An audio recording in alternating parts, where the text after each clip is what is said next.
ഹരേ കൃഷ്ണ. നാരായണ നാരായണ നാരായണ. നാരായണ മന്ത്രജപത്തിൻ്റെ മഹാത്മ്യത്തെ പറ്റിയാണ് ഇന്ന് ഞാൻ ഇവിടെ പറയാൻ പോകുന്നത്. നാരായണ മന്ത്ര ജപത്തിൻ്റെ മഹാത്മ്യത്തെ പറ്റിയാണ് ഇന്ന് ഞാൻ ഇവിടെ വിവരിക്കാൻ ഉദ്ദേശിക്കുന്നത്.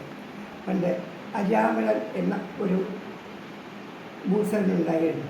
അദ്ദേഹം വളരെ ഭക്തനായിരുന്നു, ഒരു നാരായണ ഭക്തനായിരുന്നു. മാത്രമല്ല അദ്ദേഹത്തിൻ്റെ കാര്യങ്ങളെല്ലാം യഥാവിധി കൃത്യനിഷ്ഠയോടെ ചെയ്തു വന്നിരുന്ന ഒരാൾ കൂടിയാണ്. അങ്ങനെയിരിക്കെ അദ്ദേഹത്തിന് ഒരു ദിവസം ചമത ഗർഭ ഇവരെ ശേഖരിക്കാനായിട്ട് കാട്ടിൽ പോകേണ്ടതായിട്ടുണ്ട്. ആ കാട്ടിൽ പോയ സമയത്ത് അദ്ദേഹം അവിടെ വെച്ച് ഒരു ശൂദ്രതരടിയെ, അതിസുന്ദരിയായ ഒരു ശൂദ്രതരടിയെ കാണാൻ ഇടയായി. അതേസമയം അദ്ദേഹത്തിൻ്റെ യഥാർത്ഥ ഭാര്യയും മക്കളെയും മറക്കുകയും ആ ശൂദ്രതരടിയെ അനുരാഗയാവുകയും ചെയ്യുന്നു. ആദ്യ ഭാര്യ, അദ്ദേഹത്തിനുണ്ടായ മക്കൾ ഒരാൾക്ക് അദ്ദേഹം നാരായണ എന്ന പേരാണ് ഇട്ടിരുന്നത്. ഇങ്ങനെ ഈ പുതിയ ശൂദ്രസ്ത്രീയും അനവധി വീണ്ടും കുട്ടികളുണ്ടായി. അനവധി കാലം അദ്ദേഹം ജീവിച്ചു, പിന്നെ സന്തോഷത്തോടെ ജീവിച്ചു. അദ്ദേഹത്തിന് വാർദ്ധക്യം പിടിപെട്ടു. ആ വാർദ്ധക്യം പിടിപെട്ട കാലത്ത് അദ്ദേഹത്തിന് ഇനി ഒന്നും ചെയ്യാൻ വയ്യാത്ത ഒരവസ്ഥയിൽ അദ്ദേഹത്തെ ദിനചര്യകൾ കൂടി എങ്ങനെ ചെയ്യണം എന്ന് അറിയാത്ത ഒരു കാലഘട്ടത്തിലേക്ക് അദ്ദേഹം എത്തിച്ചേർന്നു. ആ സമയത്ത് കാലദൂതന്മാർ വന്ന് അദ്ദേഹത്തെ കൊണ്ടുപോകാനായിട്ട് എത്തുകയും ചെയ്തു.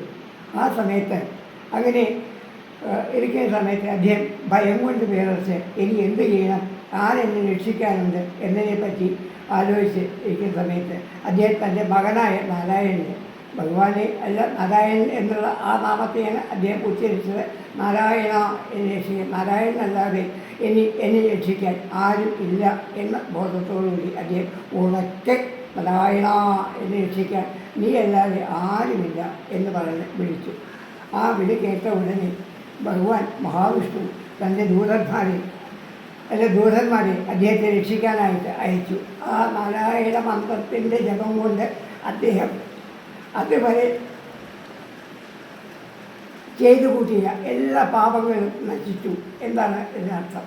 അങ്ങനെ വിഷ്ണുദൂതന്മാർ വരുന്നു. വിഷ്ണുദൂതന്മാർ വന്ന് പിന്നെ യമദൂതന്മാരോട് പറഞ്ഞു, നിങ്ങൾക്ക് ഇദ്ദേഹത്തെ കൊണ്ടുപോകാൻ പറ്റില്ല, അദ്ദേഹം വളരെ ധർമ്മിഷ്ഠനാണ്, ഭഗവത് ഭക്തനാണ്, അതുകൊണ്ട് നിങ്ങൾ ഇദ്ദേഹത്തെ ഉപേക്ഷിച്ച് നിങ്ങൾ പോകണം എന്ന് പറയുന്നു.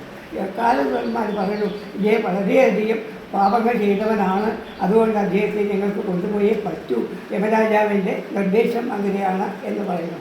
ആ സമയത്ത് വിഷ്ണുദന്മാർ പറയുന്നു, അദ്ദേഹം ഒരു പ്രാവശ്യമെങ്കിലും മനസ്സുരുകി മനസ്സിൽ തട്ടി അദ്ദേഹം ഭഗവാനെ ഉച്ചത്തിൽ വിളിച്ചു. എന്നെ രക്ഷിക്കാൻ നാരായണനല്ലാതെ ആരുമില്ല എന്ന അർത്ഥത്തിലാണ് അദ്ദേഹം വിളിച്ചത്. ആ വഴി ഭഗവാൻ കേട്ടു, അദ്ദേഹത്തെ രക്ഷിക്കുന്നു, അദ്ദേഹത്തിന് മോക്ഷപ്രാപ്തി കൊടുക്കുന്നു. ഈ ഇതിൽ നിന്നും നമുക്ക് മനസ്സിലാക്കാനുള്ളത്, അറിഞ്ഞുകൊണ്ട് ഭഗവാനെ ഉറച്ച വിശ്വാസത്തോടുകൂടി ഭഗവാനല്ലാതെ നമ്മൾ രക്ഷിക്കാൻ ആരുമില്ല എന്ന ബോധത്തോടുകൂടി ഒരു പ്രാവശ്യമെങ്കിലും വിളിച്ചാൽ അതേവരെ ചെയ്ത എല്ലാ പാപങ്ങളും നശിച്ച് അദ്ദേഹത്തെ ഭഗവാൻ മഹാവിഷ്ണു നമ്മളെ ആ പാപത്തിൽ നിന്ന് മുക്തനാക്കും എന്നതിന് അർത്ഥമാണ്. ഇത് കൂടെ ഭഗവത് നാരായണ മന്ത്രത്തിൻ്റെ ജപത്തെപ്പറ്റി കൂടുതൽ പറയേണ്ട ആവശ്യമില്ല എന്ന് വിചാരിക്കുന്നു. എല്ലാവർക്കും ഇഷ്ടപ്പെട്ടു എന്നിരിക്കുന്നു. നാരായണ നാരായണ നാരായണ ഹരി.